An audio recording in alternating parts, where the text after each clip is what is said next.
Hey guys, what's going on? Michael here again. I'm here to do a video on how to properly cast a baitcaster.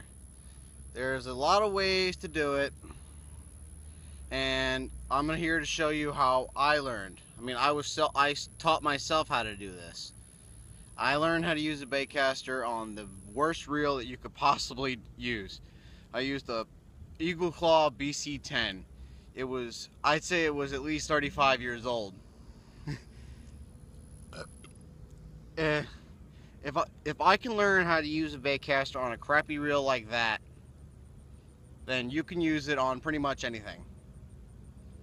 So what you do is you got to set it up first. What you do is you take your magnetic brake and you shut it all the way off. And you tighten up that tension knob tight enough so where your bait is just starting to fall. Loosen that up.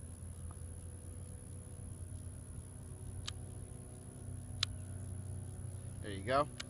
And once you do that, you tighten down your magnetic brake.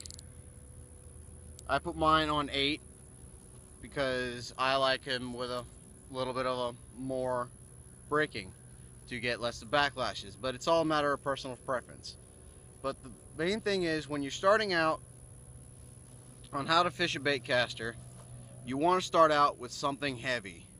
If you're on a pond, use a lipless crankbait or a rattle trap, half-ounce jig, something heavy.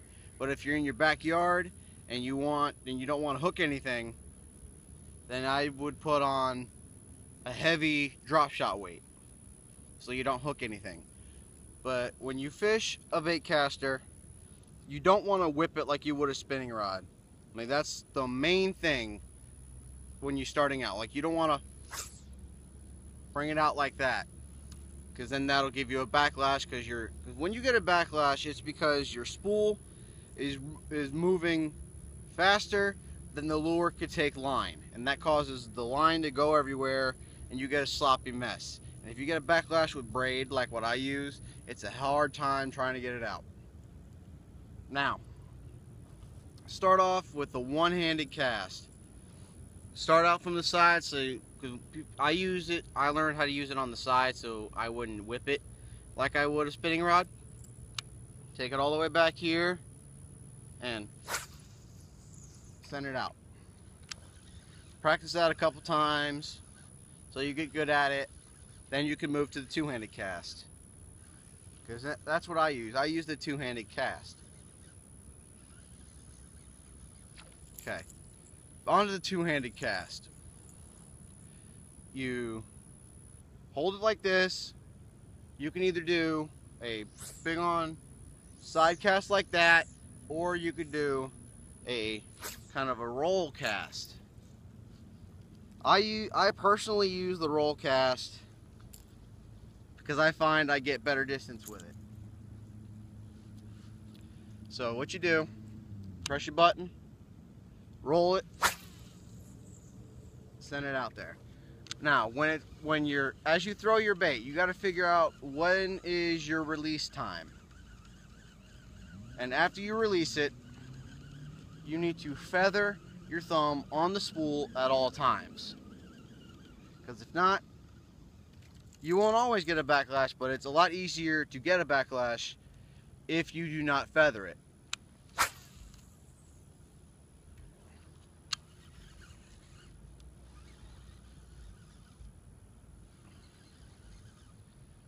Now, when it comes to using a baitcaster, people might ask, what do I get to start out with?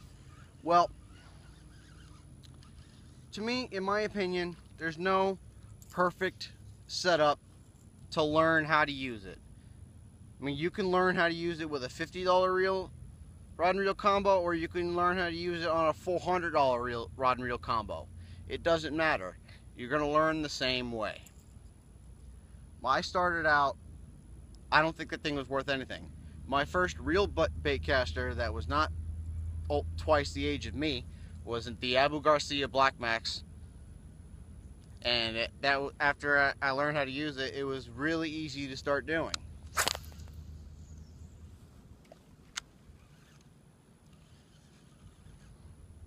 Now, if you get a backlash, don't panic. It's gonna happen. It happens to everybody, including me. I'm not an expert at fishing. I'm not even a professional. I'm just an everyday fisherman that likes to fish in his spare time. See? That's what happens. You get backlashes. And when you do, just pull it out until you get no more loops in the line.